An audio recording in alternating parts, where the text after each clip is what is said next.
آہن آہ من قلت الذات، یہ وہ ہے جس کو کہا گیا تیرا گھر میرے گھر کے سامنے ہوگا۔ وہ ایسے تڑپ رہے تھے جیسے سانپ کا ڈسا تڑپتا ہے، اور ایسے رو رہے تھے جیسے غموں کا مارا روتا ہے۔ اور لو کان بعدی نبی لکان عمر، سارے مرید ایک شخص مراد، کتنے بڑے آدمی۔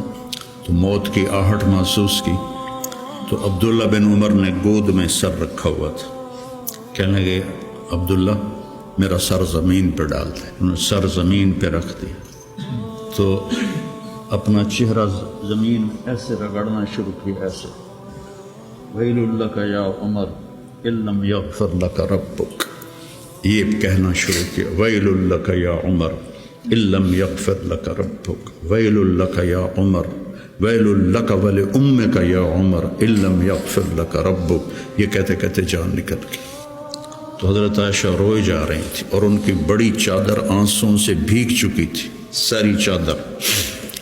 جب وہ آئے تو کہنے لگے اماں جان آپ کیوں رو رہی ہیں؟ آپ کے اور نبی کی ملاقات میں صرف اتنی دیر ہے کہ یہ جان نکلے اور آپ اللہ کے رسول کے پاس پہنچ جائیں۔ کہنے لگے عبداللہ مجھے دھوکہ نہ دے، کاش میری ماں نے مجھے جنا ہی نہ ہوتا۔